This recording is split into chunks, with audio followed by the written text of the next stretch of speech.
Hello बच्चों, let's read this question. Figure depicts the circular motion, the radius of the circle, period of the revolution, initial position of the sense of revolution indicated in the figure. The simple harmonic motion of the x projection of the radius vector of the rotating particle p is. तो question में क्या बोल रहा है? तो question में ये बोल रहा है कि एक पार्टिकल जो है पी सर्कुलर मोशन में मूव कर रहा है और इसका सब रेडियस वगैरह सब दे दिया गया है और t इक्वल टू 4 सेकंड यानी कि उसका जो टाइम पीरियड है भी रिवोल्यूशन का वो भी दे दिया गया है।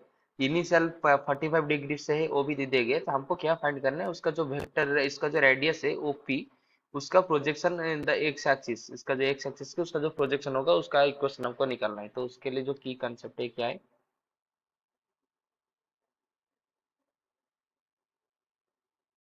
तो ये हम जब निकालेंगे तो उसका जो इक्वेशन आएगा प्रोजेक्शन का, एक सिंपल हार्मोनिक मोशन आएगा। सिंपल हार्मोनिक मोशन का जनरल इक्वेशन क्या होता है, ये होता है A cos omega T plus five, या ये sine omega T plus five ही का बोल सकते हैं। साइन कॉस कुछ किसका भी हो सकता है, इस केस में हम कॉस ले जाएंगे। तो इधर ए उसका एम्पलीट्यूड है, मतलब मैक्सिमम कितना ट्रैवल कर सकता है, जिधर इधर ए उसका रेडियस है, और ओमेगा क्या है, एंगुलर फ्रीक्वेंसी, जिसका जिधर इसका एंगुलर वेलोसिटी है, फेज एंगल फाइव है, मतलब टी इक्वल टू जीरो पर कितना एंगल पे था।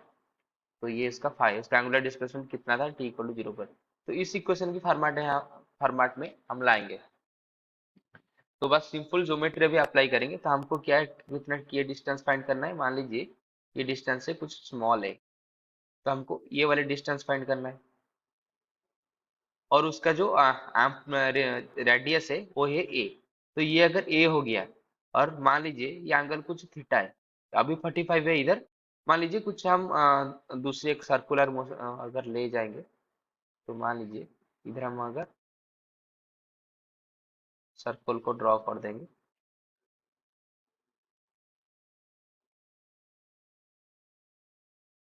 तो कुछ ऐसा आएगा। ये बिल्कुल तो सर्कुलर नहीं हुआ, उसको अगर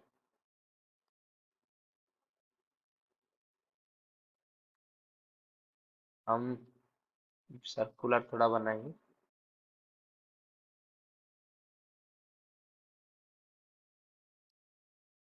तो ये आ गया सर्कल। तो अभी हम क्या करेंगे, तो मान लीजिए ये उसका सेंटर है, ये कुछ इसका रेडियस हो गया, फिर ये एक्स एक्सिस। तो मान लीजिए इसका एंगल है ये थीटा, और अभी उसका प्रोजेक्शन कौन होगा, ये होगा। तो मान लीजिए ये ओ, ये है ए, इधर ये है बी। तो ये जो ओ बी होगा जो कि प्रोजेक्शन है, ये कितना आ जाएगा, तो ये हो जाएगा O A into cos theta. Simple geometry से हमको पता कर सकते हैं, ये हो जाएगा O A into cos theta. तो इस फिगर में ये जो ओ है ये क्या है, उसका रेडियस है, जो कि ए इंटू कॉस थीटा। तो थीटा क्या है, इधर थीटा है एंगुलर डिस्प्लेसमेंट।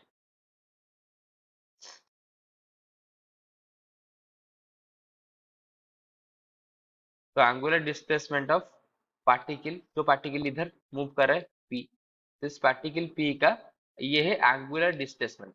बस इसका इक्वेशन पुट कर देंगे तो हमारा काम हो जाएगा, इक्वेशन हमको मिल जाएगा इस प्रोजेक्शन का। तो थीटा कितना है, एंगुलर डिस्प्लेसमेंट का फॉर्मूला हमको पता है कि क्या आएगा, ये आएगा ओमेगा इंटू टी से। एंगुलर डिस्प्लेसमेंट का फॉर्मूला है ओमेगा इंटू टी से। तो पहले अगर ओमेगा का निकाल लेंगे, तो ये क्वेश्चन में दिया है कि इसका टाइम पीरियड जो है ये कितना है, 4 सेकंड। तो टाइम पीरियड का मतलब क्या है, वन रिवोल्यूशन कंप्लीट करने के लिए जितना टाइम लगेगा।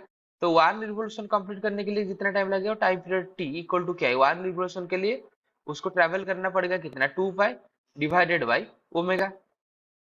यही फॉर्मूला है ना टाइम पीरियड का, 2 पाई बाई ओमेगा। क्यों, क्योंकि ओमेगा का फॉर्मूला क्या है, तो अगर theta equal to omega T हो गया, तो टी इक्वल टू कितना होगा, that implies T equal to theta by omega. तो इधर एक रिवोल्यूशन कंप्लीट करने के लिए थीटा इक्वल टू 2 पाई, और ओमेगा को से ओमेगा रखने दे, तो T equal to 2 pi by omega.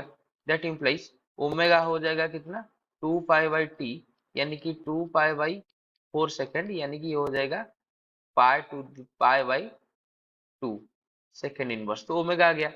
बस अभी थीटा का इक्वेशन के लिए और एक चीज चाहिए, क्योंकि थीटा इनिशियली कितना है 45 डिग्री। तो अगर अगर हम थीटा का इक्वेशन को ये लिखेंगे कि theta equal to omega T, तो इधर अगर हम t इक्वल टू जीरो डालेंगे तो थीटा भी इक्वल टू जीरो आ जाएगा, लेकिन ऐसा नहीं है इक्वेशन में, क्योंकि t इक्वल टू जीरो जब थीटा 45 डिग्री था तभी हुआ है। तो हम ऐसे इसको ऐसे करेंगे कि मान लीजिए हम ऐसे कर देंगे theta equal to omega T plus 45। तो 45 को इसको पाई वाले फॉर्म में लिख देंगे, तो मान लीजिए इसको हम लिख लेंगे पाई बाई 4।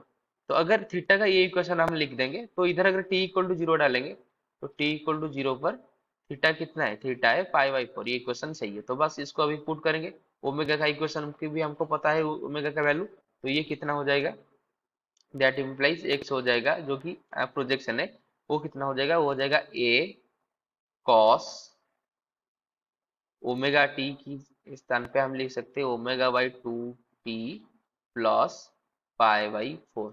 ये आ गया सही आंसर। तो उसको अगर हम मैच कराएंगे तो ये कितना आएगा, तो उसका अगर देखेंगे तो ये होगा ऑप्शन ए। तो इधर 2 पाई बाई 4 दिया है, जो कि हमने इधर लिखा था पाई बाई 2। पाई बाई 2 वही 2 पाई बाई 4 है। तो ए इक्वल आंसर होगा A cos 2 pi by 4 T plus pi by 4। Option A is the right answer. I hope you have understood this question. Best of luck.